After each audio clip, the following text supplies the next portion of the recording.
पहली बार सीधे टकराए चंद्रशेखर और मायावती, दलित सियासत का सबसे बड़ा महायुद्ध। मायावती ने कहा मगरमच्छ, चंद्रशेखर बोले आपको आंसू बहाने से किसने रोका। मायावती की नसीहत पर चंद्रशेखर आजाद का करारा जवाब, क्या 10 साल कोर्ट के चक्कर काटे। आजाद की दहाड़ बहन बेटियों की इज्जत लुटती रहे और हम चुप बैठे। उत्तर प्रदेश की सियासत में एक ऐसी लकीर खींच चुकी है जिसे मिटाना मुमकिन नहीं। दशकों तक देश के सबसे बड़े सूबे और दलित समाज की बिना रोक टोक की नेता रही मायावती ने आखिरकार मान लिया है कि उनके गढ़ में कोई सेंध लगा चुका है।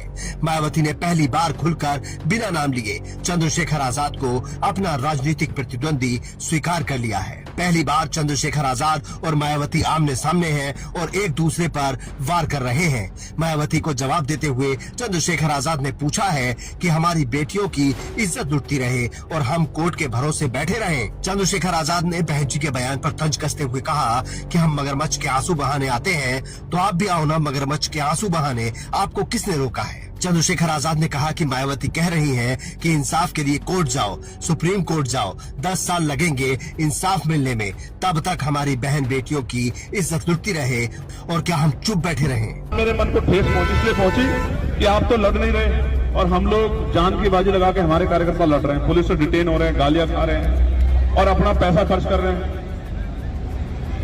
तो वो ये कह रहे हैं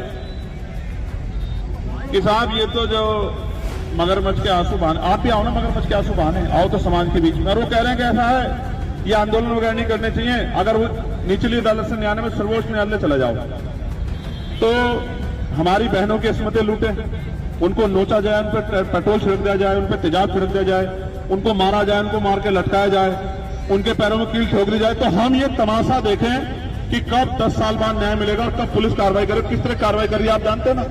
तो हम भी हाथ पे आकर के बैठ जाए, न्याय की लड़ाई ना लड़े। और समझते ये वो हमें सिखाना चाहता है, ये नहीं सीखना चाहता मैं उनसे। मैं तो उनका सम्मान करता हूं, हमेशा करूंगा, लेकिन आज उन्होंने मेरे मन को ठेस पहुंचाई है।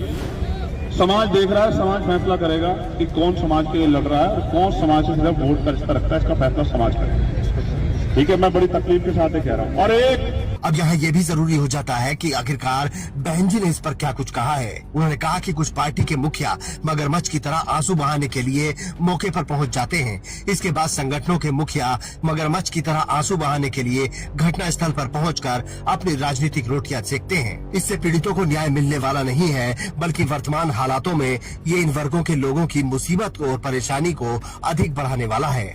लेकिन क्या मायावती भूल गयी कि आज की जमीनी हकीकत क्या है? ये सब व्यवस्था भारतीय संविधान में है, ना कि इसके लिए जिला मेरठ, जिला